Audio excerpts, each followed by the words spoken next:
Let's go! It's official. The title Tuesday on April 14th, 2020 begins. My campaign to get better at chess, honestly, and to prepare for the I'm Not a GM Speed Chess Championship. The pairings were revealed this week. I'm playing International Master Teddy Coleman. Accelerated Dragon. I'm going to challenge the main lines. Sometimes I miss playing the Maroxy Bind as white. We'll talk about that after the game, possibly, and maybe I should consider a more solid part of the repertoire, because I don't have to go for these Yugoslav attacks every time. But we'll see. It's the main line. The main line Yugoslav attack. Okay, a6 is a bit of a slow move, a bit weird. h4 sometimes has the advantage of being accelerated before you even play queen d2 and threaten to come in with the bishop, because h5 can be such a hard threat to deal with. Okay, this is strange, because this kind of plan is very slow. Even knight d5 is an advantage for me, because often when the knights are traded, the bishops get eliminated. So I don't even need to be in a rush. I think I'm going to play queen d2 first, with one idea. The idea is when you play h5, knight takes is no longer possible because you can sack the exchange, and then queen g5 wins on the spot. So I'm going to play h5 now, without even preparing it with g4. This is one of the advantages of accelerating h4 instead of preparing it with g4. It's true, Ecstatic Broccoli. The dragon is basically losing because of the Yugoslav. So, that is a thing. This is the problem, is these types of exchanges only further help to eliminate the bishop on g7, which is immediately going to follow with an opening of the h-file and an entry of the queen into the h6 square. So, I threw on James Taylor's greatest hits as far as the music that's playing in the background, for those of you wondering what the sweet sounds of Danny Rensch Radio bringing you today. But we're going to focus on the chess and try to bring you guys as much focus as I can here. What's up, chess fan? Yes, Hikaru's playing. Everybody's playing. It's a title Tuesday. There's literally... Oh, this is my jam. This is my jam here.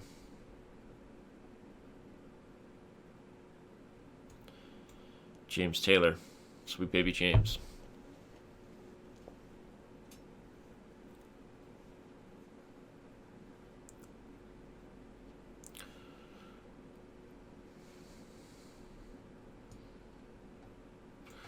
Here I could take with the queen or the pawn and actually be in decent shape. Taking with the queen is interesting because the d6 pawn is so weak. It would normally not be the idea, but in the way the structure has changed, I'm actually feeling it. I'm feeling a positional transition here, with the idea that d6 is just falling prey. Thanks, Charlie the Chess Cat. I see you there. Glad you're here. Yeah, I'm not sure what happened to Hanson. I think we do have late join now. So one of the features we didn't have for a long time that people wanted was the ability to late join an event. But we do have that now, and I think it's pretty cool. So this move makes sense. I'm going to castle long and bring pressure to the d-pawn. I expect to move rook to d8, probably rook f to d8. Maybe I should have taken and played bishop h6 first while the bishop was on g7, pinned to the rook on f8, because that would have forced the exchange. But I was worried about not getting castled anyway, and I think this is still pretty good for me. For example, I can even, like, just kind of double rooks. I'm going to try it. Don't play bishop h6 because of the trade and queen f4 check. Basic tactics. But he has to take with the pawn now. And I think I might just double rooks the old-fashioned way. Take my time. Okay, I'm going to play king b1 first. Prophylaxis always helps. And it's one of those things that's so underrated. Not only is it often the computer-recommended move, which is I always found kind of weird as we learned to study with engines, but there's so many lines at the end where you can't do certain things because of checks.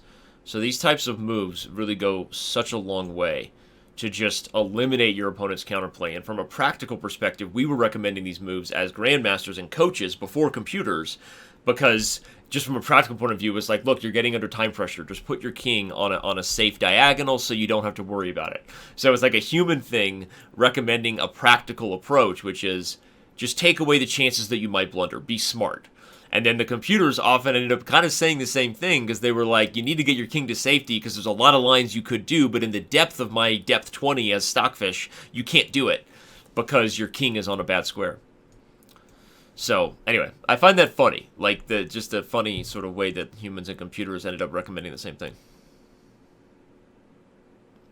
Thank you, High Flyer CA. Appreciate that. Appreciate that you guys tune in and watch chess shows. That's literally what I do, and that's my goal in life. I mean, really, wow, that's weird. Yeah, it is my goal in life. This isn't James Taylor. Is this James Taylor's greatest hits? Okay. He's going to play e4 and then e3.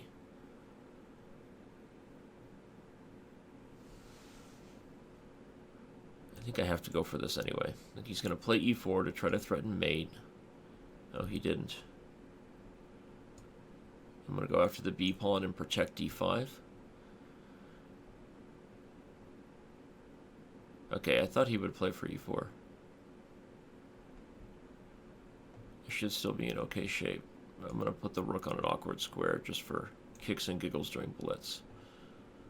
Okay. I feel kind of bad. It wasn't the cleanest game, but I'm sure I must be winning here, right? BJH finally arrives. I gave him a heads up last week that I was going live. This week he didn't get the same heads up, but I'm obviously glad my main man, my first subscriber ever, is here. So, all right, we had a dragon, and to highlight what happened here, like I said, in the accelerated move order, you could argue that positionally, you know, the most principled thing to do against this move order is to play c4 when you have the opportunity. Your opponent is not putting pressure on your e4 pawn, so you gain space, and then if it ever transposes, now you have this Maroczy-bind structure. Again, that's like the chess philosophy, but as preparation has become deeper and people understand the Yugoslav for all that it is, you know, the honest truth is that when you go for the Yugoslav attack, even if it's not the most accelerated version, you can't get in this move order. Meaning you have to play bishop c4 in this move order, not like the castle's long, because they're threatening d5. So in the accelerated dragon move order, black is threatening d5 in one move, so you have to kind of waste this time. But even this stuff is just... Okay, a6 was obviously a dubious move. The main lines are knight a5 or knight e5. This is how you kind of have to play this stuff as black. There's also a very tricky line for those who really want to know the theory where black can consider queen b6 before castles, but it gets into variations like this that are completely nuts, not for the faint of heart, but if you're really into it, there you go. Okay. So when he plays this slow plan and I get knight d5, I'm already in fantastic shape. The attack was kind of playing itself, so... Alright. Oh, wait. No, this isn't a Title Tuesday game. I thought my next game was starting. I must have accidentally been following that guy. Okay. So, you know, with knight to d5 coming and trading off this knight, it's in trouble. Somebody asked in chat, I think, what happens if knight takes? In some variations, you can take and play queen g5. But in this particular position, yeah, you can't do that. You could play e5. So actually that wasn't a threat. If he had taken it, I probably would have just, like, traded and then, you know, played the kind of traditional stuff here, and some of these lines, actually, he's just getting blown over because the bishop on b3 pins the pawn. So this is like a very common mating net. You actually don't even need to take the pawn. You can, but you can give check and then castles, and there's no way to deal with rook g1. So this is, you know, and if they try to guard it, then you give check and take, and you mate on the h-file. So, fun little mating nets that you become accustomed to knowing by heart when you've played a lot of Yugoslav attacks. So yeah, he was... I don't really know where his improvement was. Where did we leave? I left right here. Oh no, it keeps going to the wrong spot.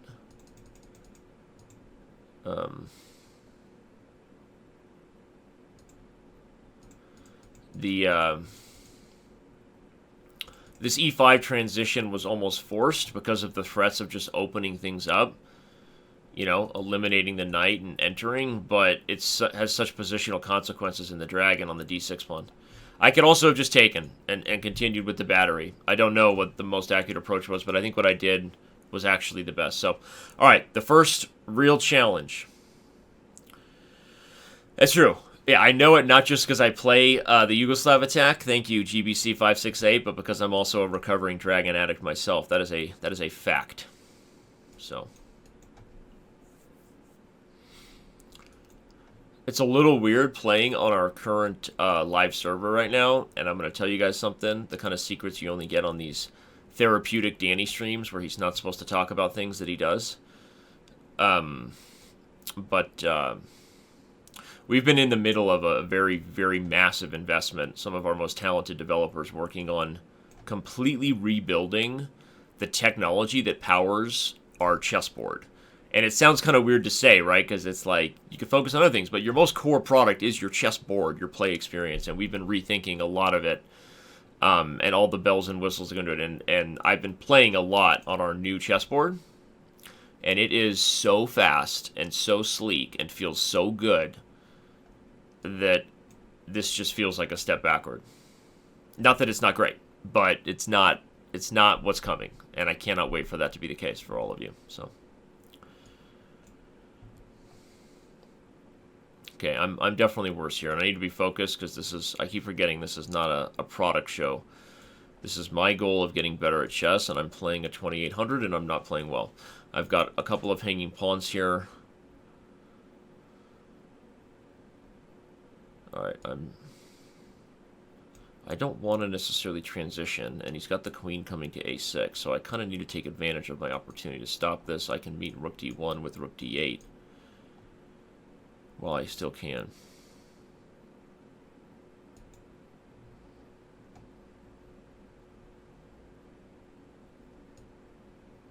I think this particular minor piece trade is probably the least damaging for me, because the bishop isn't as good at targeting the hanging pawns as the knight is.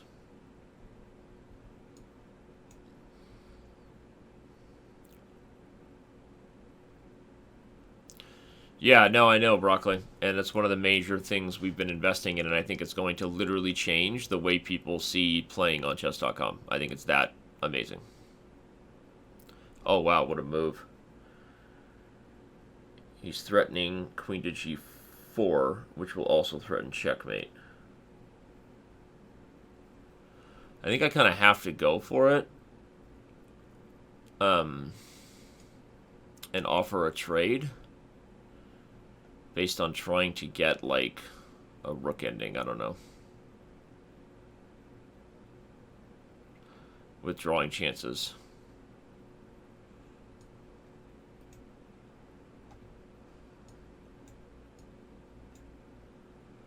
I mean, I'm definitely not in good shape here.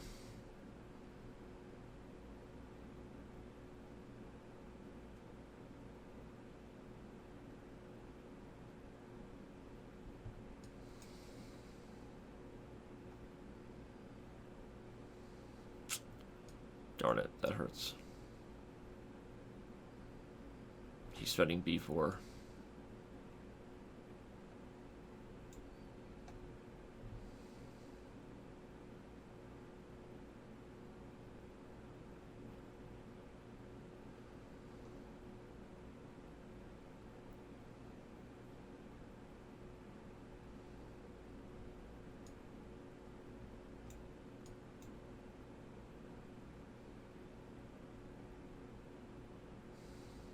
I did not play well this game. I got distracted. Product talk.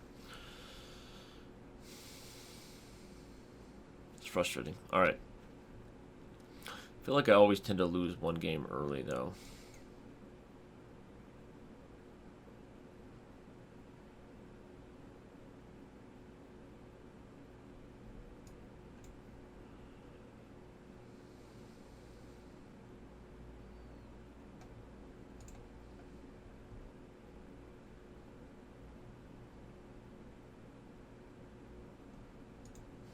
Nice trick. That was good technique, because if he played it the move before, I was going to play this, and try to trade A for C. And okay, I'm still losing, but there's, obviously some pretty decent drawing chances. You get your rook behind the pawn, you've got an active rook. But by waiting a tempo and tricking me into this, now if I play this, he just takes and he guards both pawns. So, and obviously trading into the king and pawn ending is completely lost, just to show everybody. So, okay, interesting. Where did I really go wrong in this game? I think early on I played a dubious opening that wasn't my repertoire, and it sounds silly, but this is when I was most distracted, and that's unfortunate. B6 is more my Queen's Indian repertoire. And I've also, I think improved my knowledge of just like traditional QGD kind of structures. But C5 and going to the hanging pawn structure here where I get the IQP was not, I was already like feeling uncomfortable and distracted at the time, so that was a mistake.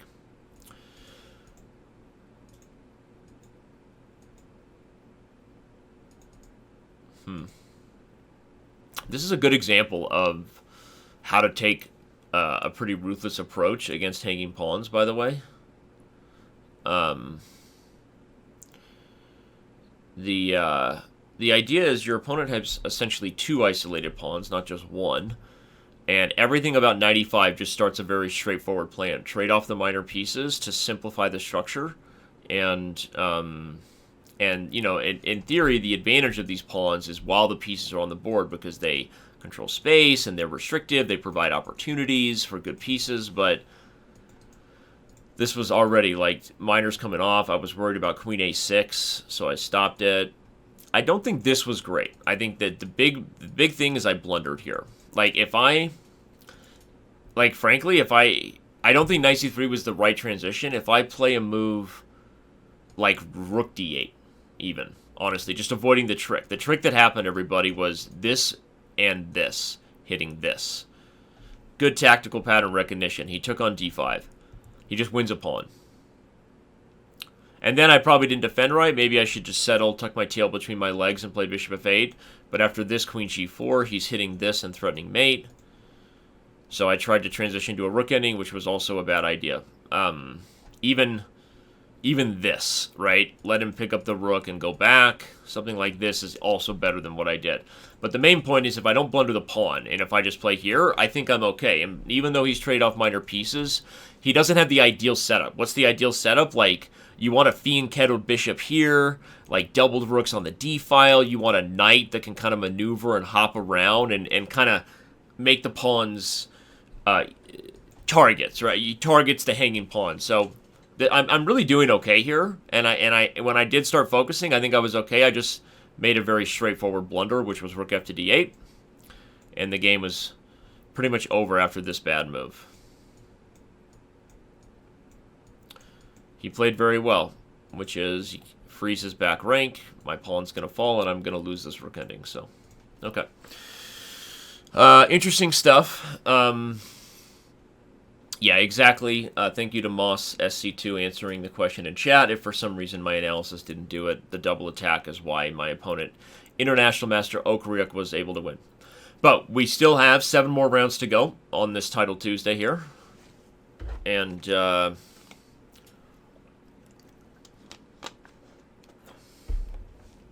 I'm not going to try to play crazy gambits. Love you guys, but this is a stream of me trying to improve my chess and focus. And for those of you that are here and, you know, like I said, for some 92 of you that have accidentally not found Hikaru Nakamura's stream, thank you for being here. Appreciate it.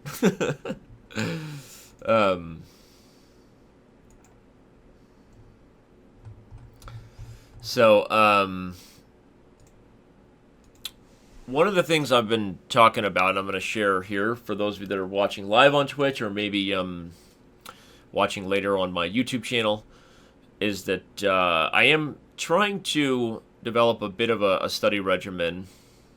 It includes using tools that are generally very good, not just product placement, but using our puzzle tools and trying to get my calculation at the level that I feel might be closer to where I was at over the board, which is hard to do.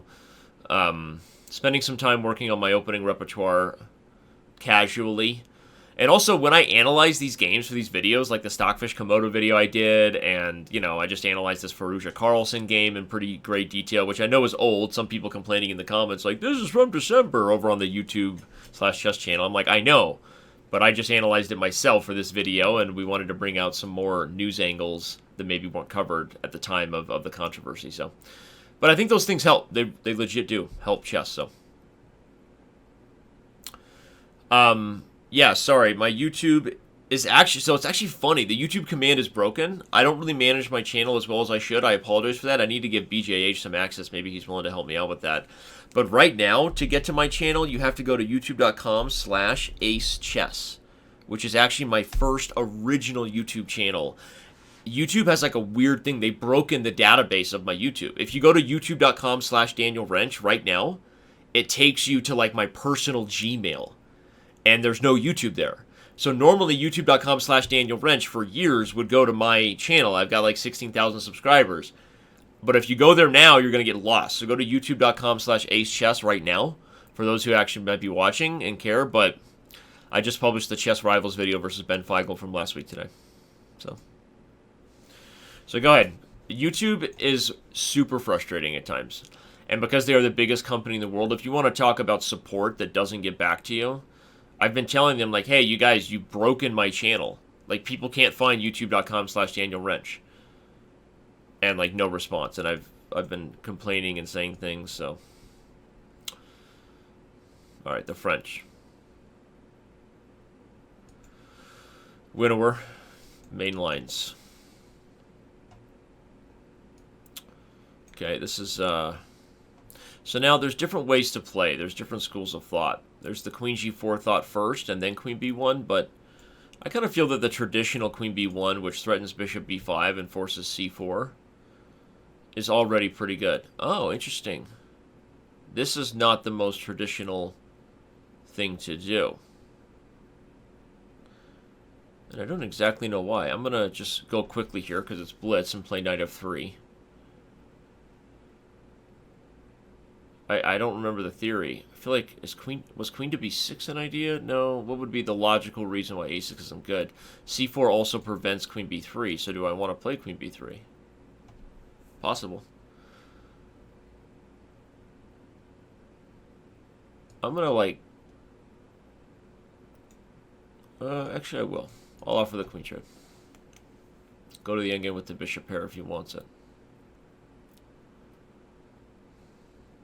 Some of the things you should do when someone plays a move that's not theory, before you assume good or bad, you just establish the logical differences. What was the move I was expecting? C4. What move was played? A6. What does C4 do? It both blocks the bishop and guards the B3 square. So instantly candidate moves that come to my head will be, can I take advantage of that? A6 also weakens B6, right? So I'm just giving you insight into, like, logical critical thinking is not emotional. You don't want to assume the first move your opponent plays that you didn't know was bad. You want to try to establish, like, the logical differences to keep your head, like, focused on the critical aspects of it. So I can play B4. And I'm probably better there. Is he really going to play C4? It'll be interesting. Maybe he will.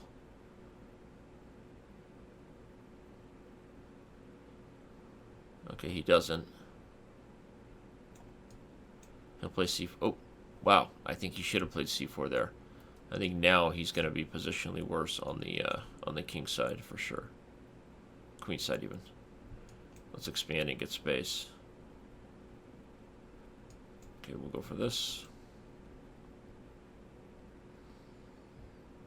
I think he's definitely worse here. So we will sort of call the bluff on this approach. I should have maybe played B5 first. It's not even about the A4 pawn, it's about the C6 square. If I play B5, takes, the A file comes up, and so that's a problem.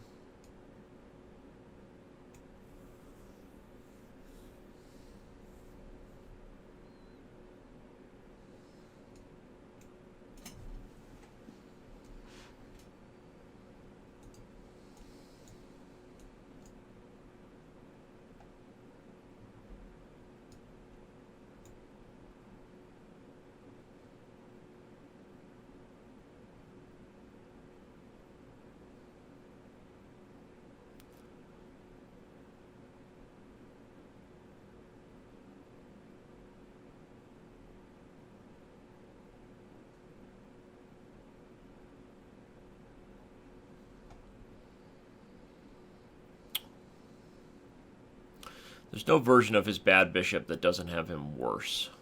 But should I trade, or should I try to clamp down?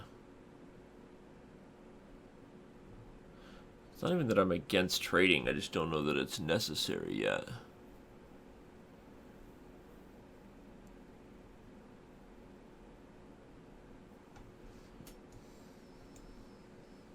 I'm going to try to sit tight. Okay, the biggest issue here is time.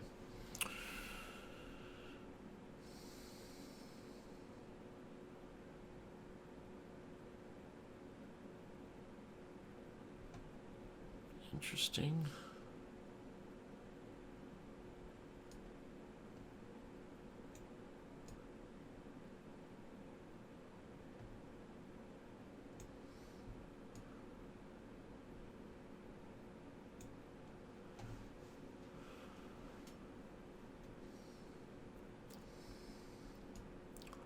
I want to quickly find a way to double and grind out on the weaknesses.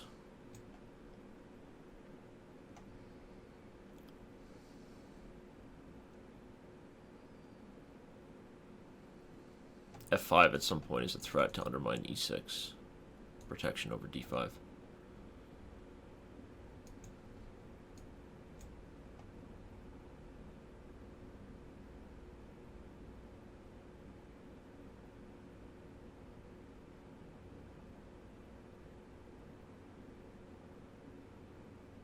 Play A5 too. Ooh, I was gonna play A5 myself to stop the dark squares, but this is good. A5 was bad. He needed to keep knight A5 open. Now he has to back up. I mean, this is just like crushing, right? Should I play knight check? Take D7, but where's the beef? Where's the knockout? I don't know. So instead, play a more patient move. The threat is F5 and bishop takes D5. Game over. Bam. He didn't see it. F5 with rook E7 and bishop takes D5. Aha. I don't think so. Okay, so this was a pretty good game, I think, overall for me. A5 was a horrible blunder. I'm sure if we put this in chess.com's game report, it would not like A5. You have to keep the idea that if B5 comes, you play knight A5 with tempo, and then you get the C4 square. Ooh, someone said bishop takes D5 instead of this. Oh, maybe that was better. I didn't see that. You might be right. I was focused on the F5 idea that I'd already been highlighting as a way to undermine the E6 pawn and break through. I wasn't even kind of looking for that yet, especially in the time pressure. But you're right. I think bishop takes D5. But maybe my move is stronger. Well, I don't know. From a practical perspective, it also... Can this be met by this? Maybe, I'm sure I'm still winning here. I mean, there's got to be a number of moves, right? But anyway, this is a really tough move to deal with. I'm still threatening bishop takes D5. F5 is coming. Not easy.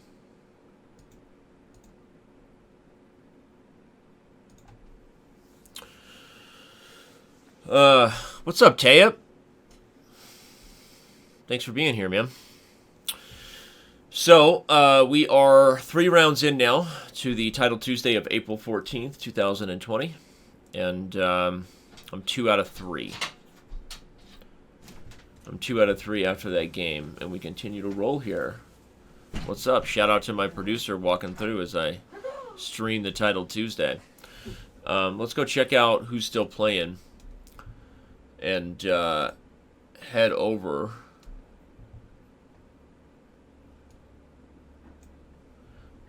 here where we've got a lot of the biggest names we expect to see on 3 out of 3. Mkhitaryan, who won the last one. That's Haik Matiryasan, very talented youngster from Armenia. It's hard to even list the names of these players. I mean, this is nuts. We have 1,030 players. I think this is the first time we've ever had more than 1,000 titled players in a Title Tuesday. Yeah.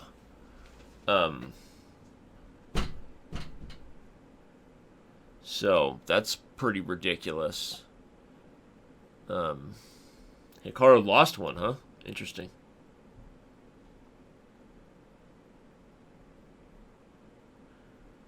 We're going to be hosting commentary for the Abu Dhabi Blitz tournament tomorrow, by the way. Highest prize fund we've ever had for a single-day Blitz tournament ever. If you haven't seen that, go to chess.com's news and check it out. My co-host is going to be none only than Norwegian superstar Arjan Tari. So check it out tomorrow on the main chess channel. Me and Arjan will be rocking commentary. So crazy stuff. Who's still playing? Who's still playing? It's weird how it kind of borks the names. I'm gonna fix that. There you go. There we go. Wow, Aaron is moving in some sort of massive production here. So we've got a whole lot of huge names, like you said. Hikaru lost one, but otherwise still a lot of the people you expect to see there at the top. Crazy stuff.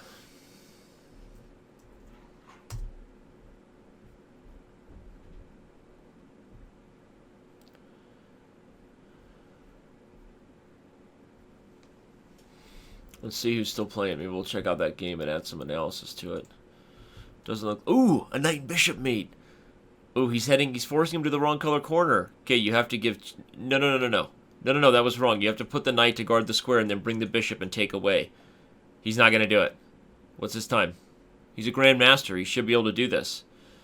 So the key is you have to get the knight guarding the wrong color square. Okay, now he's got it. If he brings the knight to f2, he's got it. Knight d3, king moves, knight f2, king moves, bishop 8. Oh, no! He doesn't have it! No, knight f2, he doesn't know it. He literally doesn't know the knight bishop checkmate. Knight f2. Knight f2 guards h1, and then you force the king. You can't checkmate the king in the opposite color corner of the bishop. It's not possible. Okay, knight g3 here would do the same thing. If you play knight g3, oh my god. That is one of the first times I've seen a grandmaster, like... I mean, you hear legends. They say even grandmasters mess up the knight and bishop checkmate. That's one of the first times I've actually seen it. Well, looky here. We've got Yevgeny Tomashevsky. Let's switch back to our focused mode. I think I was supposed to play this guy last week. Oh, no, this is Postny, I think. Yevgeny Postny, not Tomashevsky.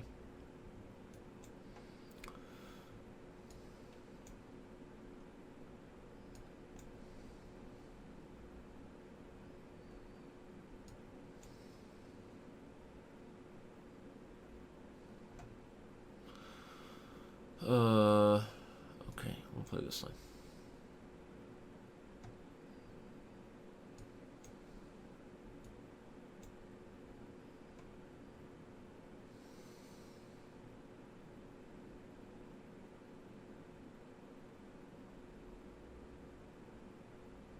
It's kind of a positional approach to the Hubner variation.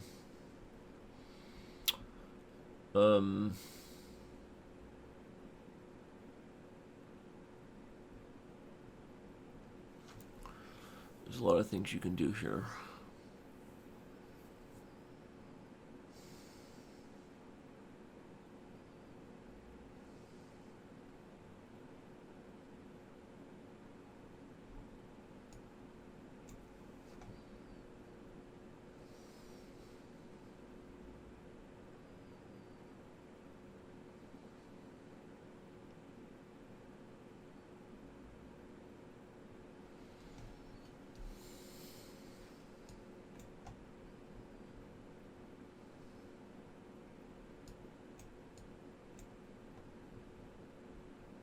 I also could have played e4 right away there. No, I think this is fine.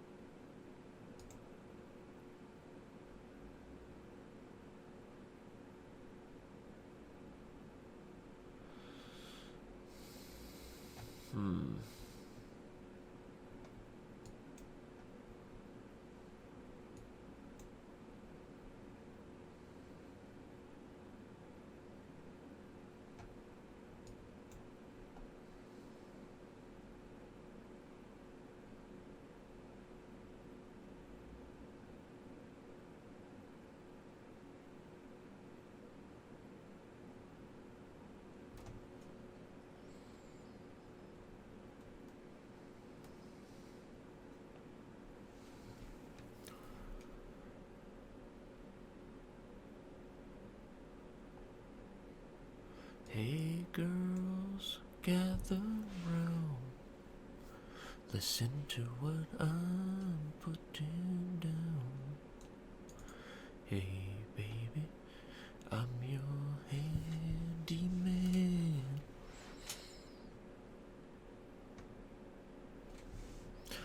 Not the kind to use a pencil or rule. I'm handy with the non-mortem. I fix broken hearts, but I truly can. James Taylor, handyman. This is so bad for him. Should need repair, then I am the man to see. Sweet things you tell all your friends, they'll come run. Like, I'm so much better, but he's playing fast smartly. He kind of knows he but that's just a pawn. Do I need the pawn?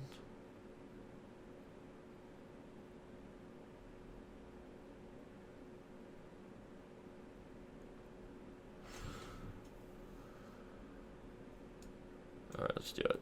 Counterplay.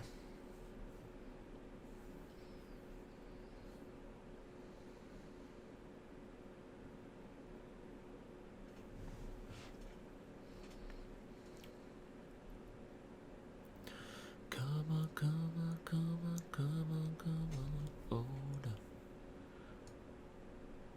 to me. Here is the main thing that I want to say.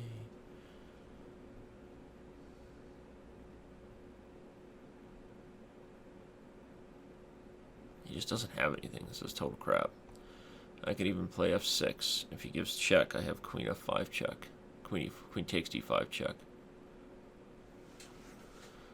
Come on, come on, come on.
Oh crap, I missed that.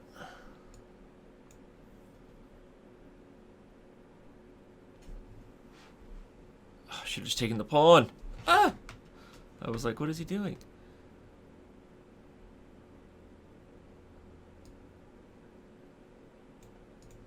I don't know what to do.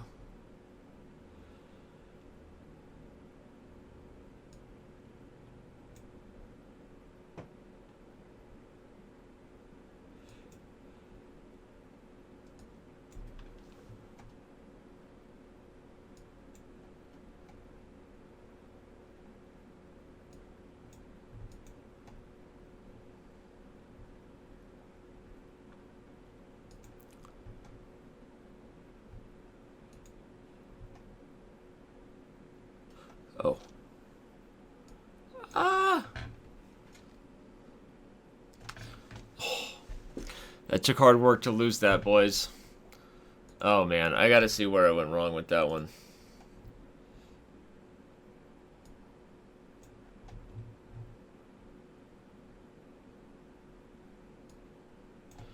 Apparently the game report thing. Oh, I gotta analyze this one. Let's go to analysis. Get a game report. That was so winning. Oh, that was tough.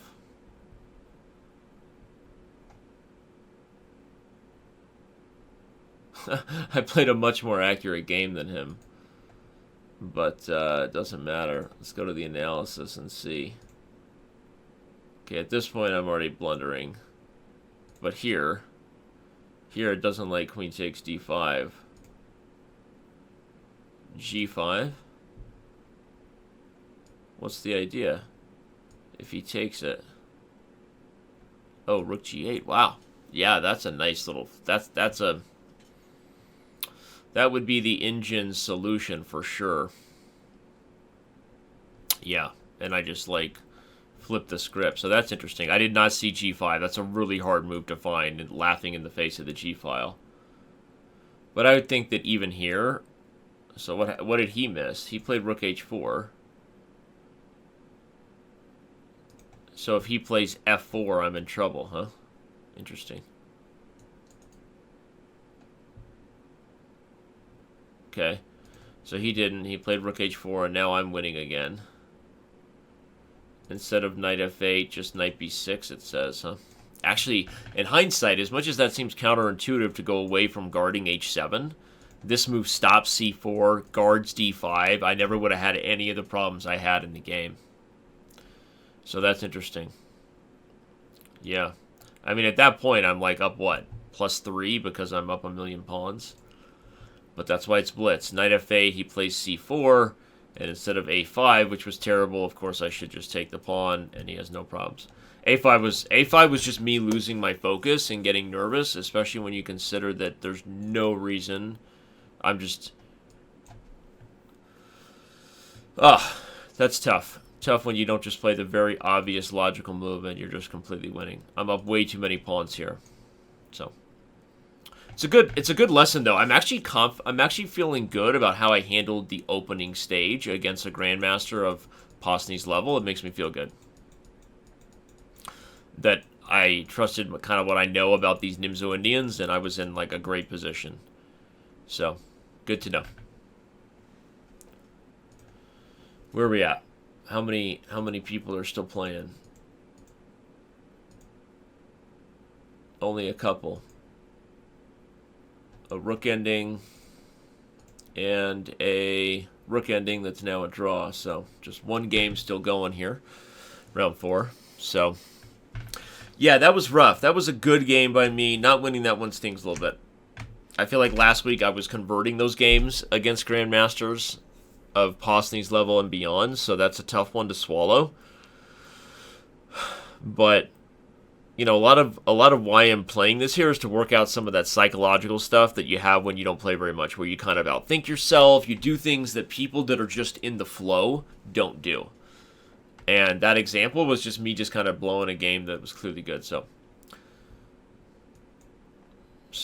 good lesson.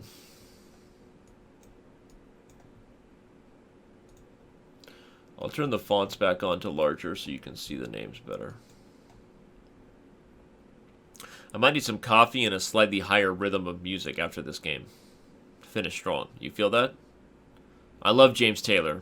The hits have been great. James Taylor's greatest hits, but might be time to pick it up.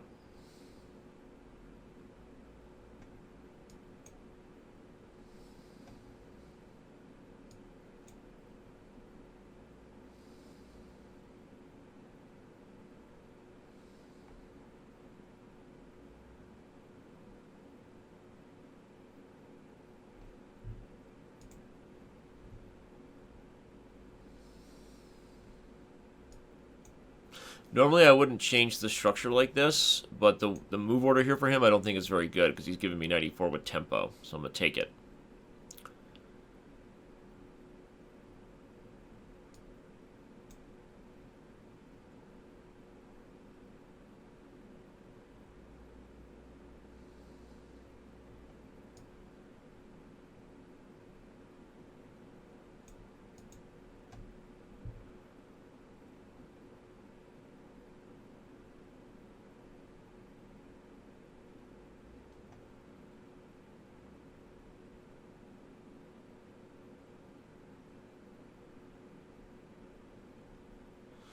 I'm going to go all in for e5. Not sure how he stops it. Okay, he's going to play bishop takes e4, I see. The pawn is pinned.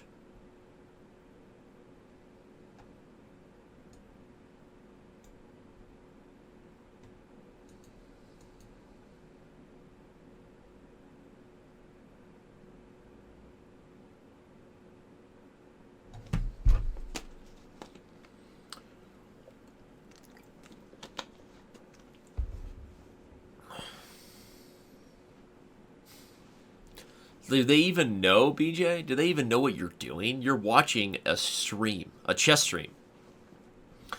Work trying to get you to stop watching a stream. Do they have any idea who they're dealing with? They're dealing with BJH. You tell them.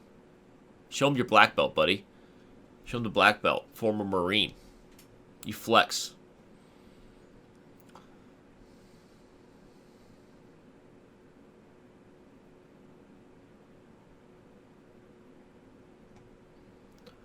Go for c4 first, or do I even care? No, he's not. He's not running to take. Keep the tension, baby.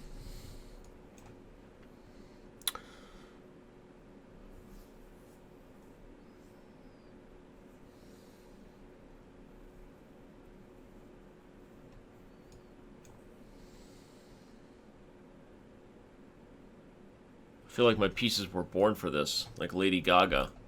He's opening up the structure for my pieces and where they were born to party, right? My pieces are on the right track, baby. They were born this way. Opening up the structure for them. I'll do it all day. Hey, that rhymes. Okay, f2 is a problem. I'd love to take advantage of it in a ruthless manner, but probably need to be a little more disciplined than that. My knight is also hanging in some positions, so maybe I should try to relocate it to e5 or... He wants to play knight c4, so should I play b5? And if he plays a4, I can play c4. I actually really like that. Ah, no, he has bishop takes d6 and he wins the b5 pawn. Don't blunder. Okay. Prophylaxis. Get the king off of the checks. When in doubt, defend against the future potential of your opponent's threats and blunders. Thank you, Karpov. Thank you.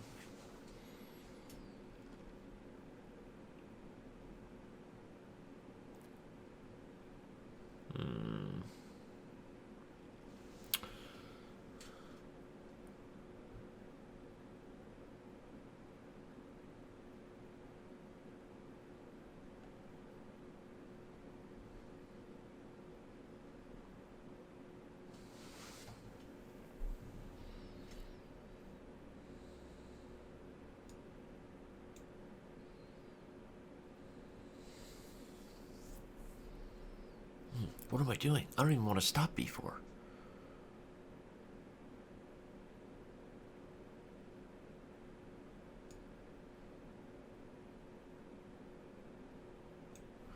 I didn't even want to stop it before.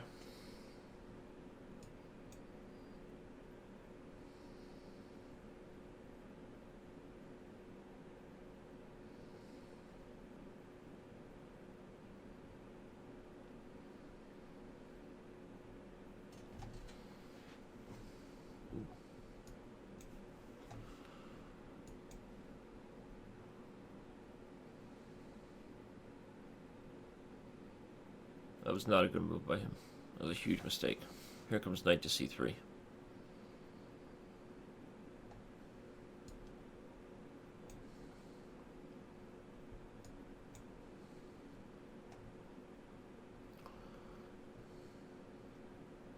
Whoa, thank you for the sub. Thank you for the sub, Joe. Appreciate it.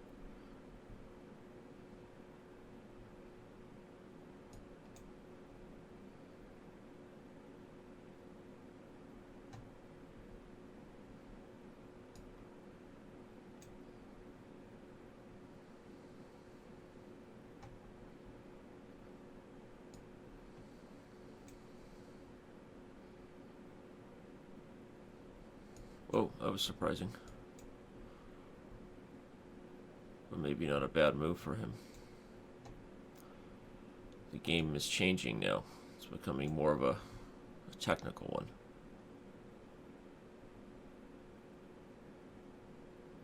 Whoa. Not sure what he was doing there.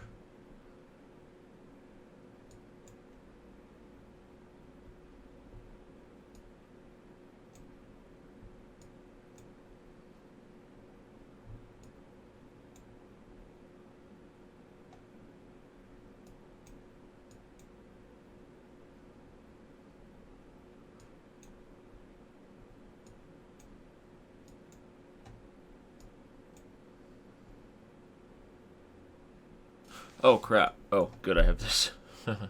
Got kind of lucky on that.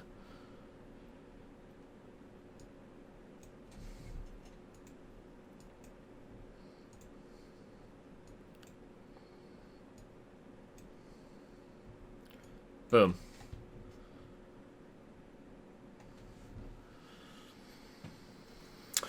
Okay.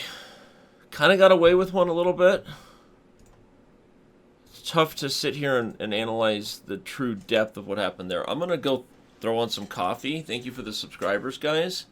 And grab and turn on some slightly more upbeat tunes for everybody.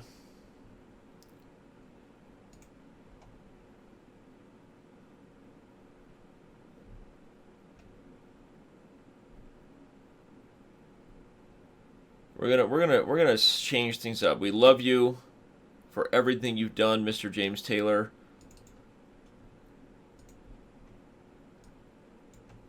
I'll be right back.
Good. Game hasn't started yet.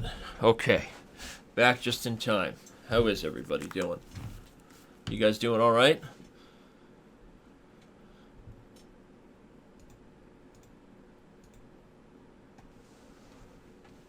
Oh, yeah. We look good together. It's Weezer time. All right. Knights are so bleeping tricky. You are absolutely right. So I'm kind of happy I took... By the way, the plan I started with a6 was a solid one, though, because I thought the best move was this, which it is, and then I was going to play here, double attack on the pawn and the threat of this, and I have this move. Once I simplify the bishops, f2 becomes a problem, and my king is kind of straightforward coming after the knight, right? Like, there's no tricks here, so if he, you know... I don't even know what he does, actually, maybe... Like, even if he does that and I start to come up, the knight is just going to get outflexed here by the rook and should be pretty straightforward. So that was my plan. That was what I did when I played a6. Now, he blundered, but just wanted to clarify. And that it's always the right strategy. You have to play for good moves, and if your opponents blunder along the way, it's the icing on the cake, right? Don't be a silly rabbit. Tricks are for kids, right? Play solid chess. Georg Meyer beat the Ginger GM. That's That's news, not, right?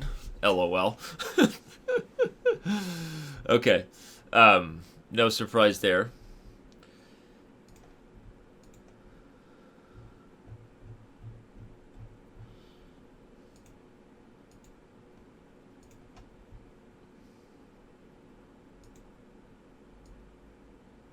Turn up the music a little bit.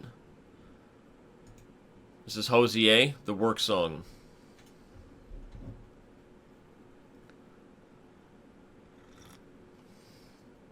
Alright, so what else? What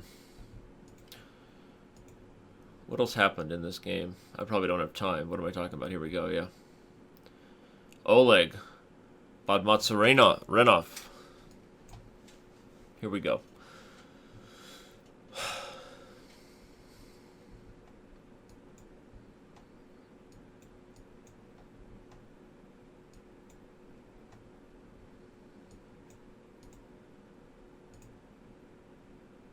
All theory. I'm going to play a flexible line a lot of people don't know. This knight a3 line. Okay, he moves instantly.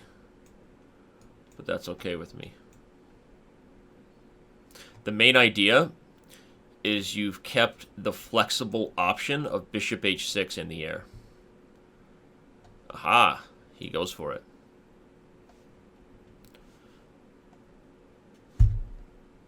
Ah, c4 is hanging. Interesting.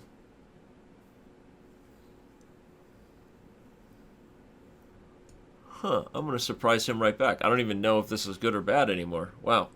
He kind of surprised me with that idea. Maybe I should have changed the bishop on c4 before.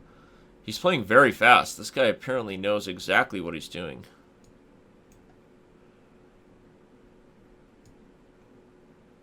No. He can take and then queen b6 check wins my knight.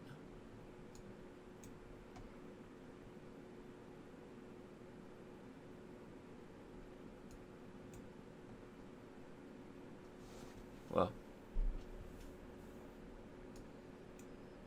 This guy's fast. It's bleed. Look at him.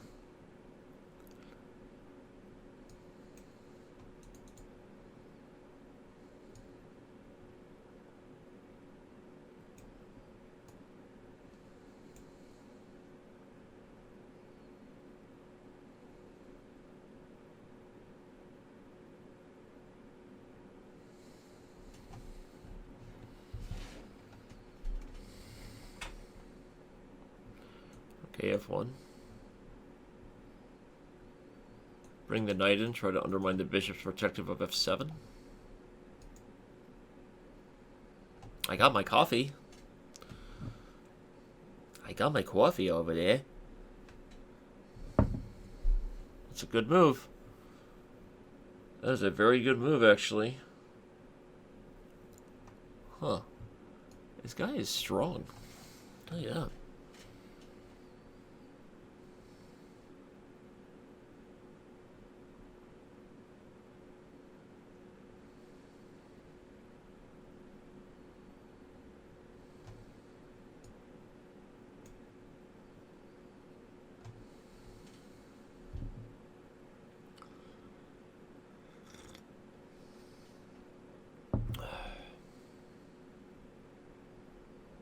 Darn it.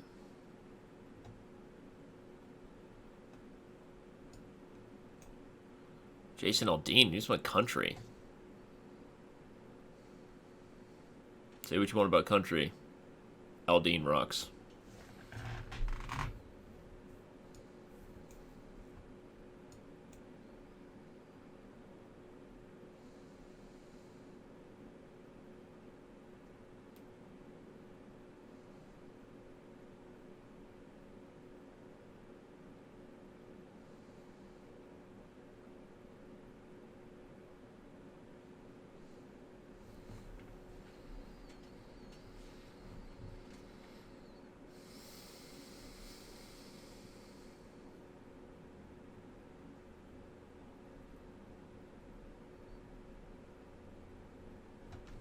Aldean's not bad, BJH. Come on.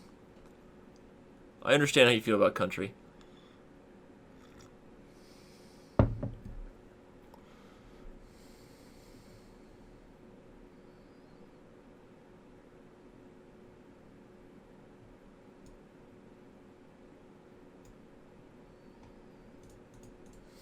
That's what I want. That's what I want. I'm all in. I'm all in on the attack.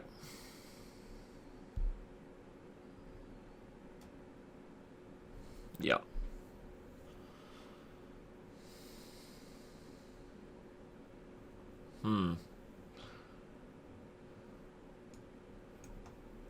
Yeah, I mean, now he's getting a little country. I hear you. Oh, crap. Maybe it's my bad karma for letting a country song play.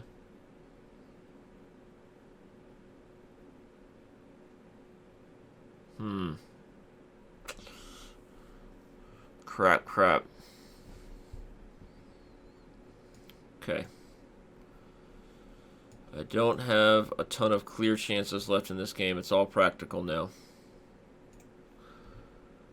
I'll change the song so that the juju can change. I don't want my subscribers mad.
Come on, where's my tricks? I need tricks! I know he said no tricks, but I'm losing. Silly rabbits.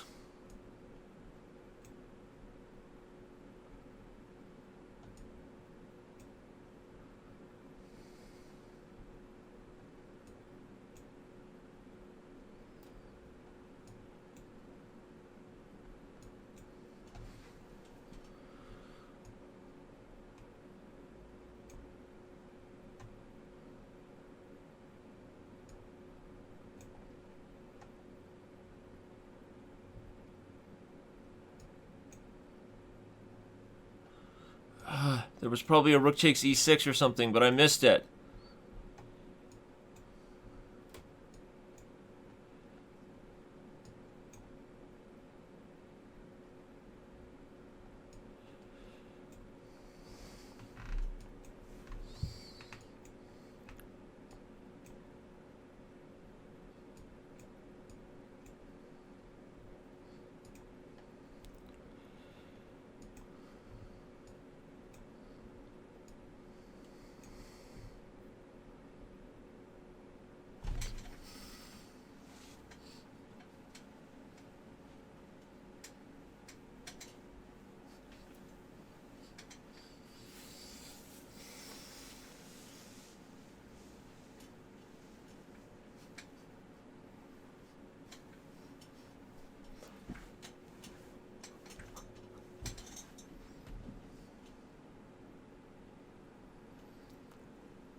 Let's go!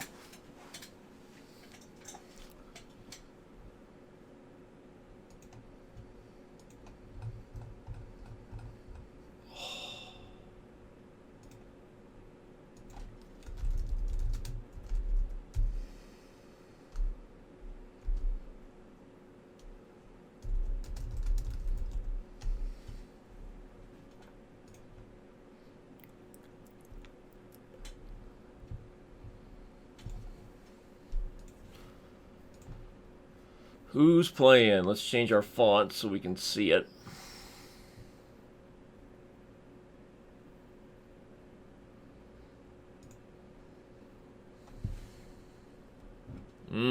This is a tough one. Draw? Can we just appreciate just how ridiculous this freaking event is right now? I mean, we're almost done and we're still at 930 players. We were almost at 1,050 when the event started. Most we've ever had in a Title Tuesday event. Crazy stuff, guys. Anisha's still in there, huh? Looks like Hikaru dropped out.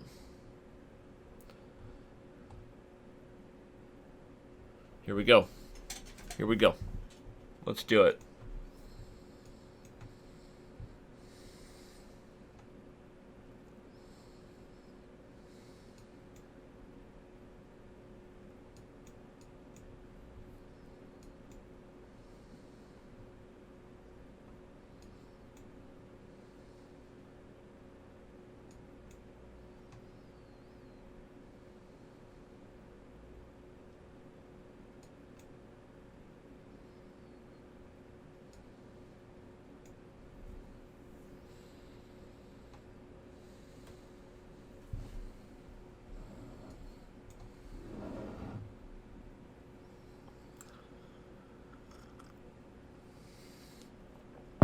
This move order.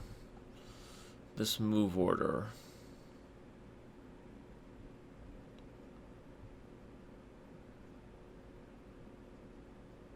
Trying to remember this move order. Okay, I think I'm just going to follow the most logical sequence of things. And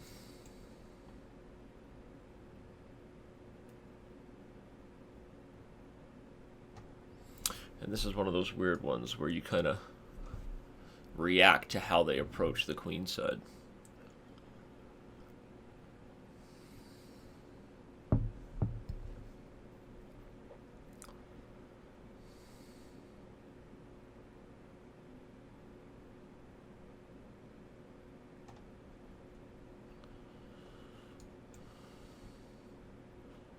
You're pushing away, pulling away.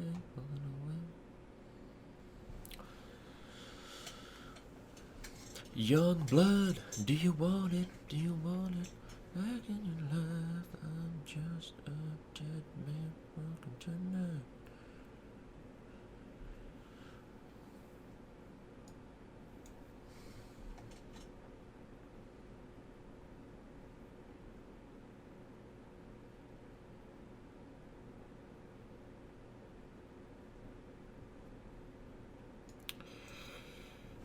I know what you're thinking.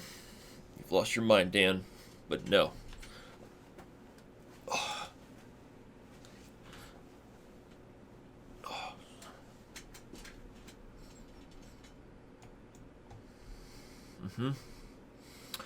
And now I have a couple different options.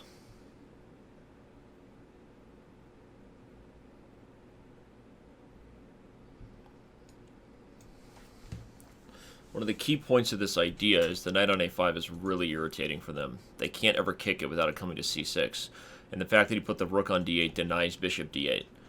So notice that? Now he's trying to fix that problem. I bet you are, big guy. I bet you are. Bishop d3, though. If takes, the queen has, like, trouble moving. So this is a weird line, but I'm going for it. The point is, like, everything is changing here, positionally. And I'm trying to execute on the queen side. This is no longer an English attack, boys and girls.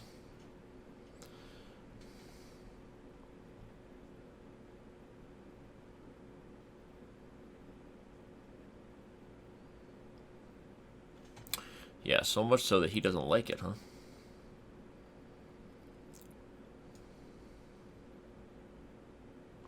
Can I really do that? Holy bejesus snaps, right? I'm going to do it. I might take b7. I might do it. I know what you're thinking. Dan, you've lost your mind. No.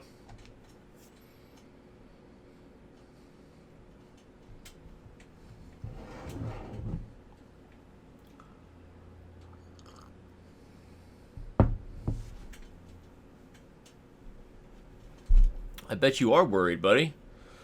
Here comes bishop b6, baby girl.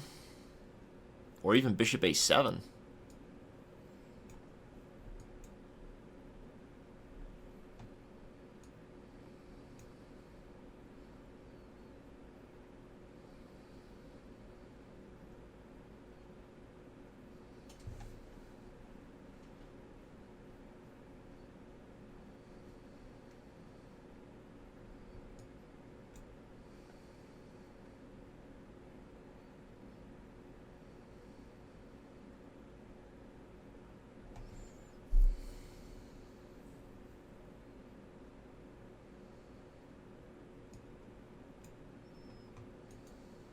I may have been able to take b7 as well, but I didn't have time to calculate it.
Running out of time.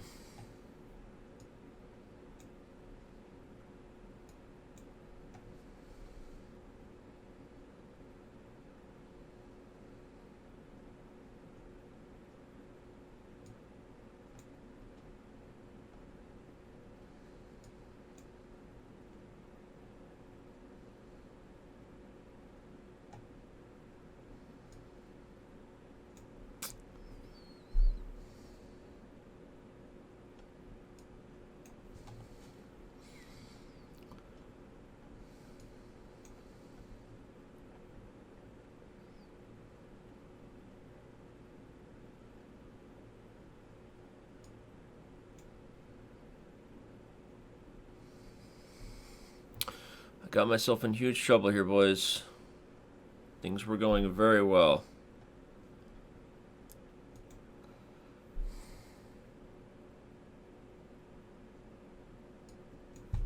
Oh, I blew that game. I was so winning. Oh, that was painful. I think I was even still winning here. If I don't play rook e2, but instead play rook e1. But this is tough, this dark square bishop remaneuver. What's sad is that he even blundered this idea of queen e1 and queen e4. He got... oh. So here, queen e4 was a mistake. h5. Oh my gosh. Obviously h5. And if he plays g6, I play h6. And he's never able to get the bishop to this diagonal. Queen e4 was a huge mistake. Which is interesting, because it threatens mate and wins a pawn. But allowing him to play g6 and get the bishop to this diagonal was a problem. So h5, preventing it, and playing h6 was key. I'm frustrated enough that I wanna check this one out in the game report as well, but I'm already confident that queen e4 allowing this g6 was bad. Let's get a quick game review, shall we? Those are ones that sting, man. a3 also, good point. Someone in chat saying a3. a3 also would have stopped some counterplay. But it's still, letting his bishop come to the g7 square was a bad idea.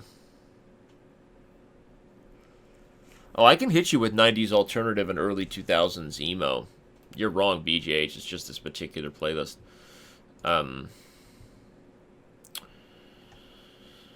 So here, instead of queen e1, it already says queen d2 is best? I don't think so. I think here, instead of queen e4, allowing g6, and then it says instead of h5, just take f4. Queen takes f4, bishop g7, rook g to e1. Yeah, and the computer's not wrong that I'm still, like, totally winning here if I just guard and guard the file. But again, like, if I play h5 here instead, and g6 is met with h6, like, you can kiss this entire counterplay goodbye. So from a practical point of view, this is definitely... This is also a very common, like, English attack idea for white, to not allow this bishop to relocate itself to this diagonal. But yeah, I mean, obviously I was still winning, even with what I did. Where did I really blow it? Queen d2, and then rook e2. Rook e2 was a horrible move, yeah. So instead of rook e2, a3 it says is good. Someone in chat is suggesting a3. I wonder if I'm right that rook e1 was also okay. No, apparently not. Takes, and a3 is still a dark square problem. Okay. So in this position, I needed to play a3. You were right, chap.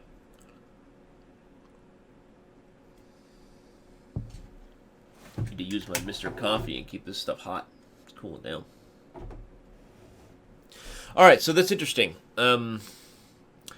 Overall, I don't know if it's a good or a bad thing, that I feel pretty good about the positions I'm getting with my repertoire, given that it hasn't been something I've, like, been trying to perfect as a non-chess professional anymore. Like, I don't feel bad about the positions I'm getting to start if I actually focus and stick to what I know. So I would say that queen e4 was a huge mistake, and that this would have been just... And this is the plan I knew was good to play, and I didn't. That's what I'm frustrated about. But also, I was still winning here if I just stopped the plan and play a3. So, good stuff. Good stuff. Good lessons to be learned. The maneuver I had on the queen side was interesting. Apparently it doesn't like knight a5 and just wants me to go for the straight-up English attack idea. Okay. Possible. Knight a5 is a fun idea, though. I mean, rook g1 instead of rook fd8. The main thing is that... Oh, they could have played d5 right away. That's something I didn't know.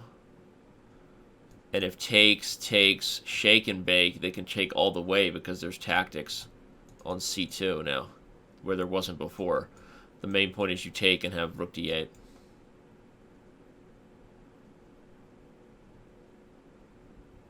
Interesting. Okay. So that's good to know then. I have to watch out for this idea. Because my positional approach was good, but that's a move to kind of put in the pocket. And know that that idea doesn't exactly work in this move order. So, okay. Good stuff. Where are we at in the Title Tuesday? We still got a number of games still rolling. Oh, Hikaru is still playing. He just didn't get off to a good start, apparently. But now, whoa. Oh, and now he just lost. Crap. Poor Hikaru, not his best day, apparently. He hadn't lost since his early loss, huh? That was the first game he had lost since then, so interesting. Alright, well, we've got how many rounds left? We're on round 7 of 9 right now. So, so we got 2 more rounds left. He was trying out the Swiss Gambit, very funny. For those who don't know, the Swiss Gambit is where you lose early intentionally to get weaker pairings so you can get on a roll. Yeah.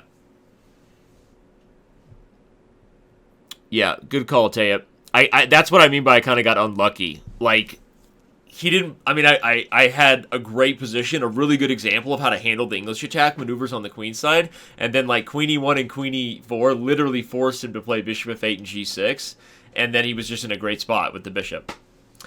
Which is totally my fault, right? Got to play h5 and stop him from getting the bishop to g7, so... My score What is my score? My score heading into this round was 4 points, so I was a point behind Hikaru. Now I've lost another one, so I'm 4-3. 4 wins, 3 losses. Not as good of a day as I had last week, but if I finish strong, I still have a chance to arrive at 6 out of 9, which I would accept. It's a +3 score, right? So we'll take it.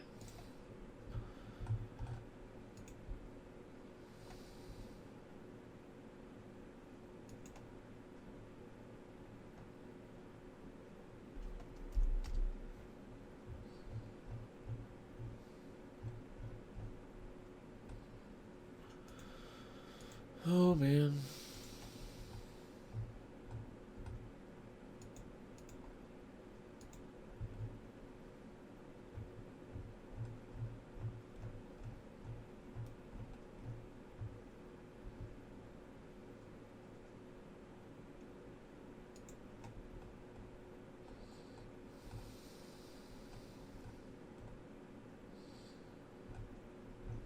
Here we go.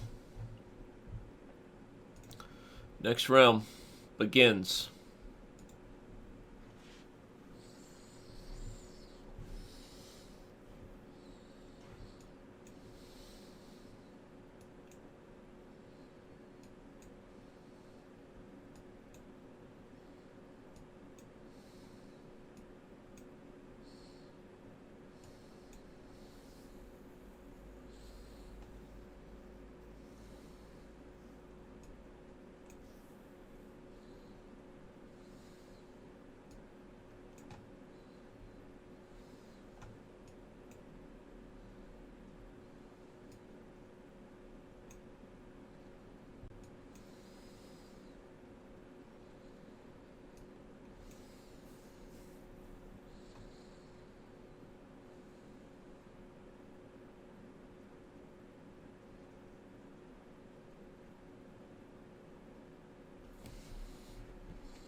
That's pretty bad, Tommy.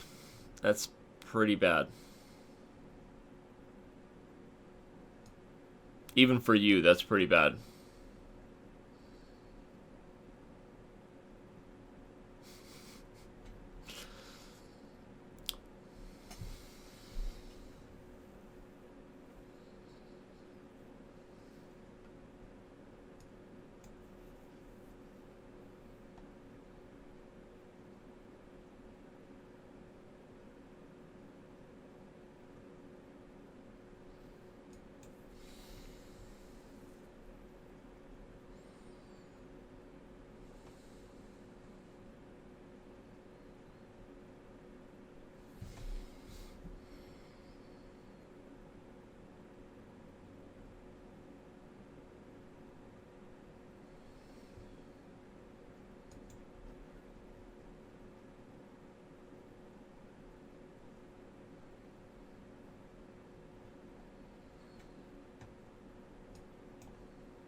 It's a very strange game.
I had to inject some 90s alternative into this playlist for Tommy.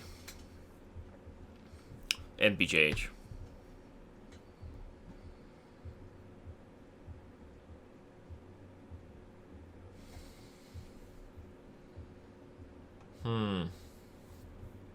Let's try to get the queens off the board so that I'm not getting mated, huh?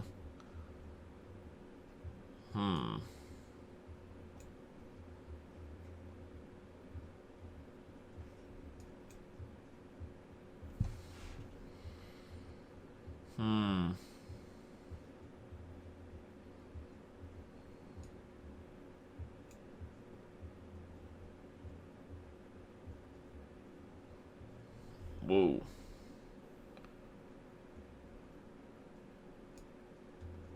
No.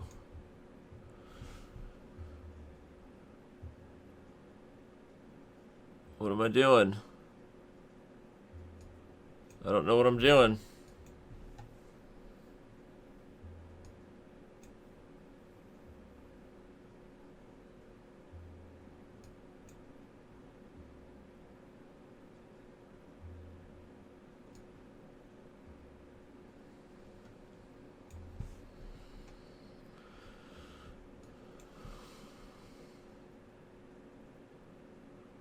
It's not going well. It's not going well. At all. Ugh.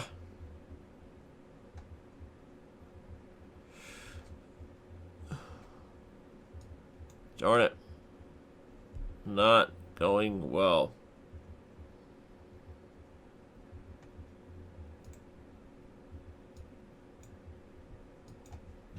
That's it.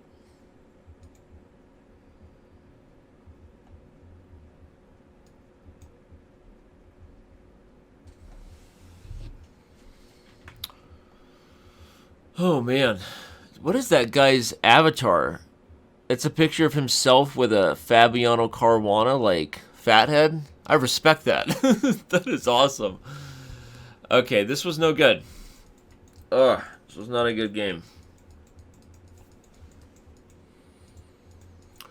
Good openings, but no. I mean, this is a reverse Philidor, which means it sucks for white, but at some point you have to, like, make a different transition here than what I did. Bishop c5 was bad. Allowed bishop g5.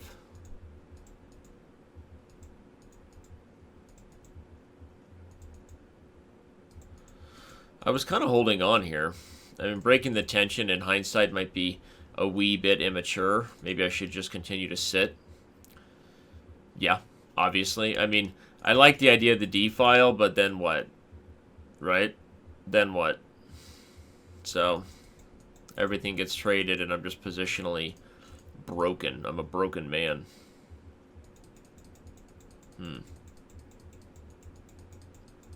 Tried to hold for a long time in a bad position. Eventually, he opened up the queen side, too. There's probably improvements for me, but if I was guessing just my belief overall, I think c6 is a better way to hold the position, keep the tension. And I think earlier, I have to find some sort of better approach. But c6, I'm probably still sitting tight, right? He does things, and so what, right? At least I haven't given him a no way in. Although I'm probably still much worse if I really think about it. So, wonder what happened. What's going on in chat? He said easy in chat. He said easy. Beating me was easy. I don't know if I disagree with him. Philidor is bad, but I didn't play well. That's the truth. That is the truth.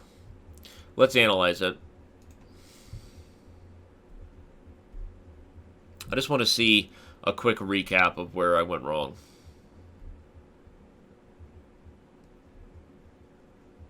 That's fair, Tommy. So let's see. It actually doesn't think I made any horrible moves until this move, knight g8. Bishop takes f5 is best. And I guess if knight takes, I can just trade everything, huh? Yeah, something like this. And even like rook g8. I mean, he's threatening queen h6. This is a hard thing to go for. But I guess I'm okay, huh? Okay, that's interesting. I mean, this is kind of a flaw with the analysis in that it's not really, or at least it's not finding any mistakes, but to me, like, I just didn't play the position well.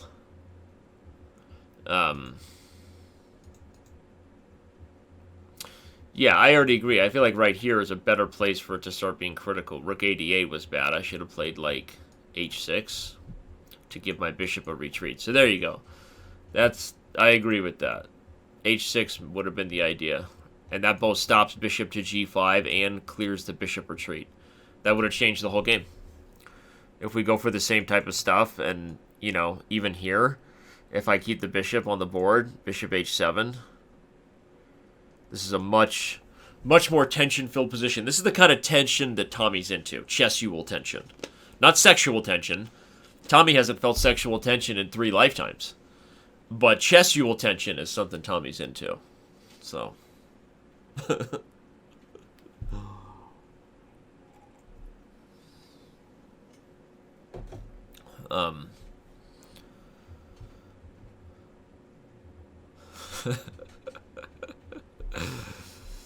Oh, man.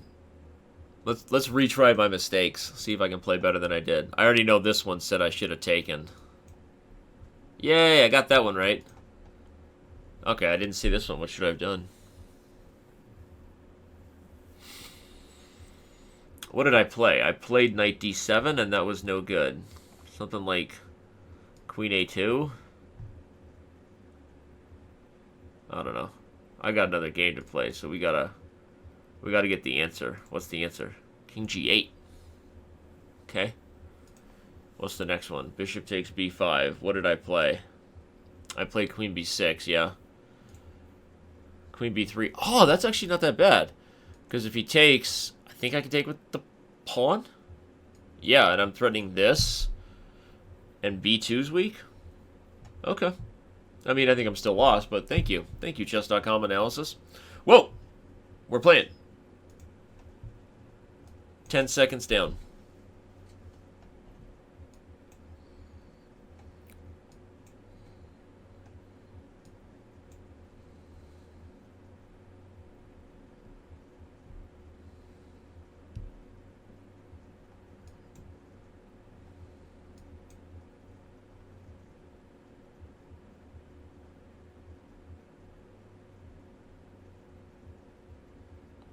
Gotta work out the kinks. Tommy, I know you're rooting for me in the I'm Not a GM Speed Chess Championship coming up.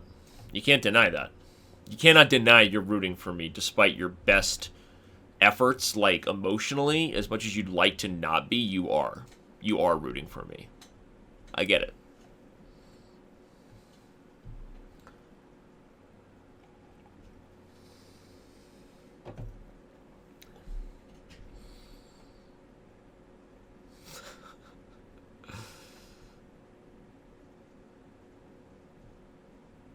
I don't know why I found that funny, that he's rooting for Kristoff. Somehow I feel like nobody's rooting for Kristoff.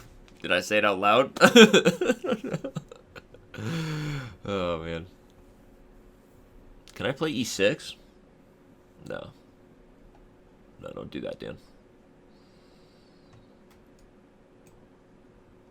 I can give a check, but why do that? This is my last round, right? I gotta get 5 out of 9. I gotta at least finish +1. Gotta win this game.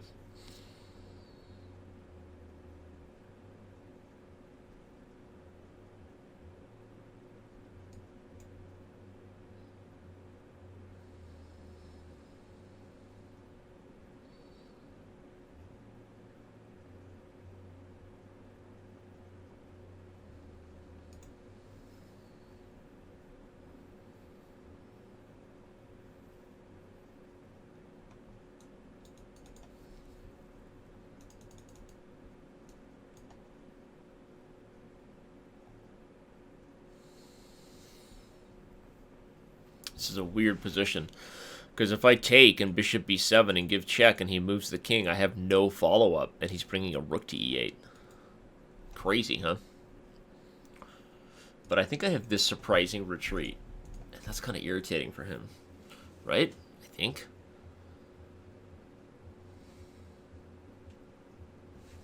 Okay, now I can take with check.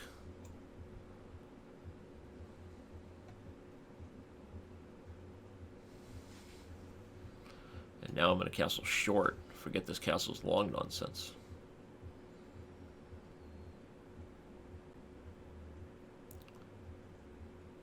I'd love to play g4. Start getting nasty. But I think I'm going to do my best effort to play good chess moves this game. Knight d4. Positionally, what's going on here?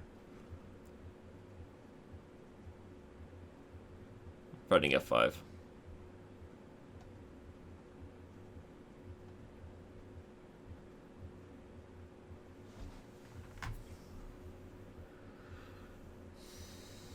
Is he really going to take b2?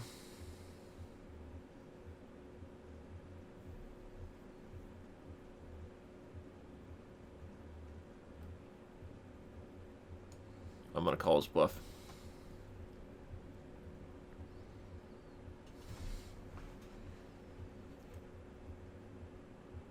I'm keeping the bishop. I'm keeping her. Keeping her.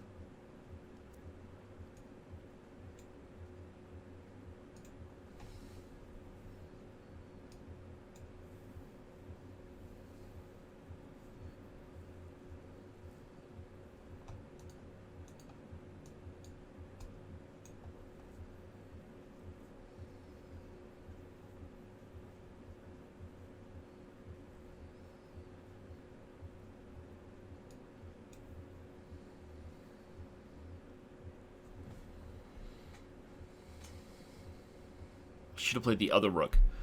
Because then on rook e8, I could have played rook e6. Crap. Crap. Oh, rook e8, I have bishop a4. Yes!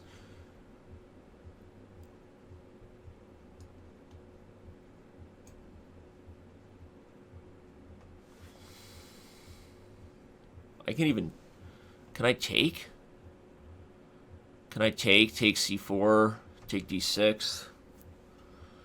A lot of it looks good, actually. I can also just bring the queen to e2 and then bring the other rook over. I'm just going to do that. I think I could have taken c4, taken d6. Like, I'm better, but I feel like why make his life easier? Why not build on this tension?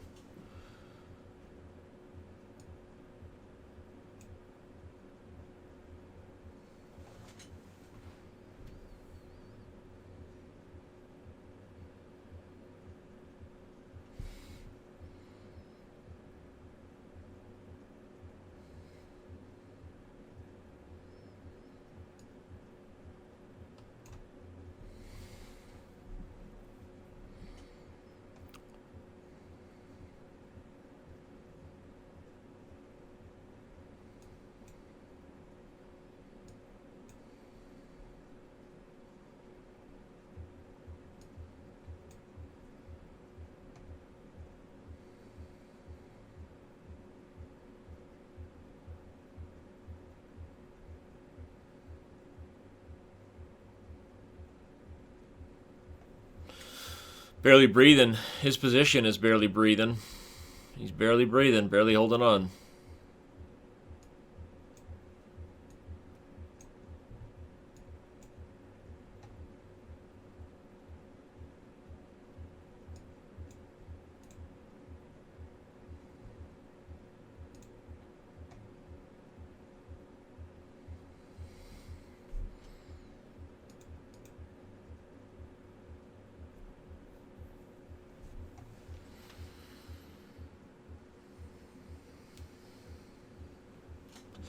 All right, so this Title Tuesday goes down in the +1 record books, not quite +3, which is what I had last week, finishing 6 out of 9.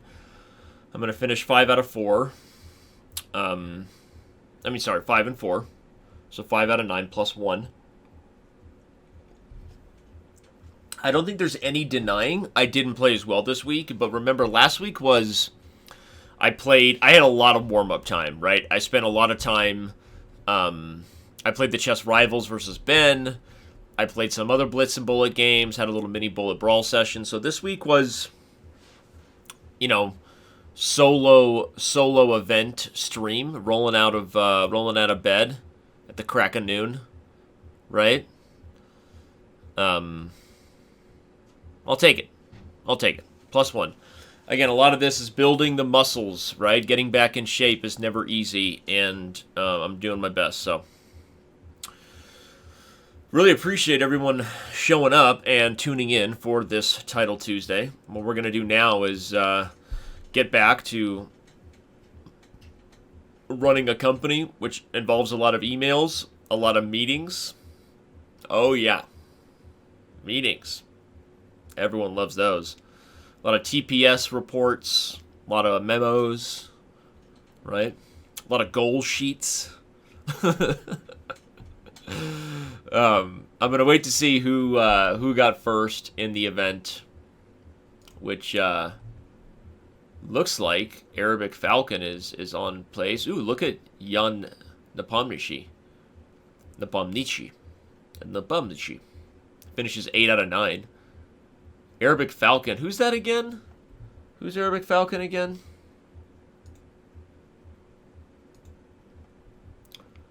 Salem Saleh. Not the strongest player in the field. I mean, if you're talking like super grandmasters that show up for these things, but obviously someone who knows what he's doing. Jeffrey Zhang also had a decent tournament, looks like. But of the super grandmasters known to be competing for the candidates, Jan Nepomniachtchi is right there. Alexander Grishuk also. So, interesting stuff. Congratulations to what looks like somebody who can't be caught. Everyone else who's 7.5 out of 9 means their last game is done. They cannot catch him. Who is still playing? Who only has an 8? This guy could get to 8 out of 9, 7 out of 8. Oh, the Grisha game. I guess we should follow that. See what's happening in it. Perhaps some instructive chess to give us. Grishik is better in the endgame with the structure and a bishop blocked, but how do you progress? Alexander's going to show us. That's what's going to happen. He's about to show us how you... Ooh, no, is it just a draw because of like a weird 50 move rule? I see no pawn moves. Wow, look at this. This is a draw because of the 50 move rule. The last capture was on move 55? No, the A-pawn eventually fell. The last capture was move 59, and the game ended on 105. So it wasn't a 50-move rule. They must have just agreed to a draw. They were 4 moves away from a 50-move rule. But what does that do for us in terms of the standings? It means that officially we can congratulate Arabic Falcon, Grandmaster Salem Saleh, on winning the April 14th Title Tuesday. So I'm gonna be signing off here, and thank you everybody for watching.